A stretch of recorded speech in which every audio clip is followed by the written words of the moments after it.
Here's a question. Have you got any idea what you're going to be hacking? I don't know. Actually, this will be my 80-something hackathon in the last 4 years. So, um, Oh, you are a veteran. I just talked to a virgin over there. There's your virgin right there behind you. But you are a seasoned veteran. yeah, no, I do quite a bit of these. I was actually just in Wired magazine. So the story was actually about failing at these hackathons, So have you failed all 80 or have you won a few? oh no, yeah, I've quite a bit of them I've won. In the 80 hackathons you've competed in, how many I guess have you placed in? Well over half. So quite a bit. I've won at least some kind of prize, and a good quarter of them I won like first place.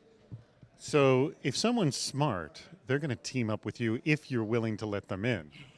It really depends. It depends on like I have a specific skill set. So And that is? I well for hackathons I usually tend to do either real time mobile or real time web, because if anything is kind of like if I can throw it together with Heroku or put something up on an iOS app that looks flashy, because that's the other thing that will get you to win is a cool demo and a good presentation. Because when we go all up and we demo, um, they look for show. It's having a good kind of deck and showing it off will get you to win. Give me the secrets. What does it take to win a hackathon?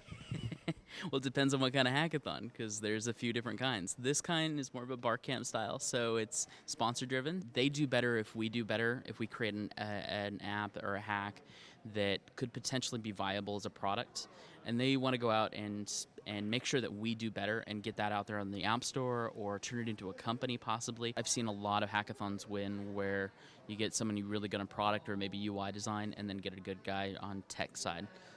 That's a very good, strong combo that I see at a lot of hackathons.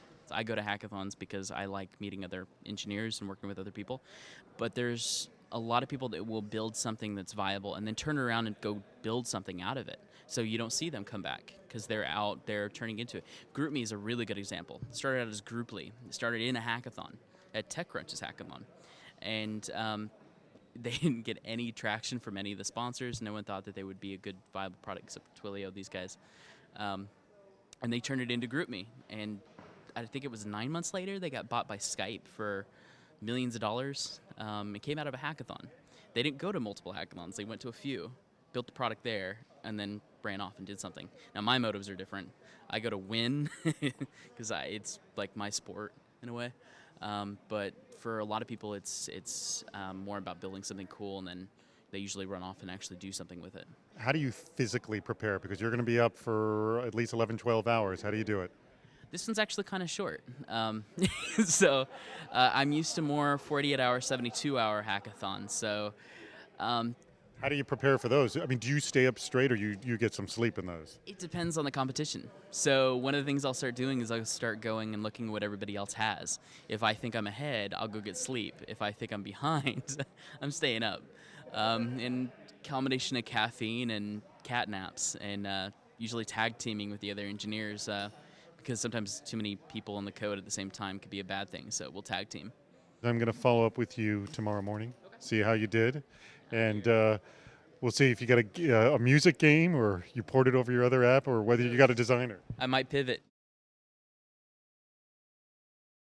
It is 6:30 a.m. How'd you do? Did okay. I ended up building a game. Here's how it works. You click. There's only one button. And the goal is to avoid the donkey.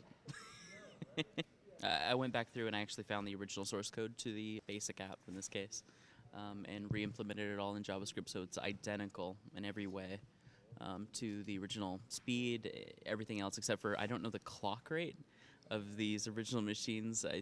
I have no idea. It was an IBM personal computer in 1981. So I think I got the speed down, but relatively speaking, it should be identical. Well, that game's obviously going to take off. I mean, it's going to be a huge hit. All right, Zach, you unfortunately did not win. How does it feel? It's not the only one that I've lost.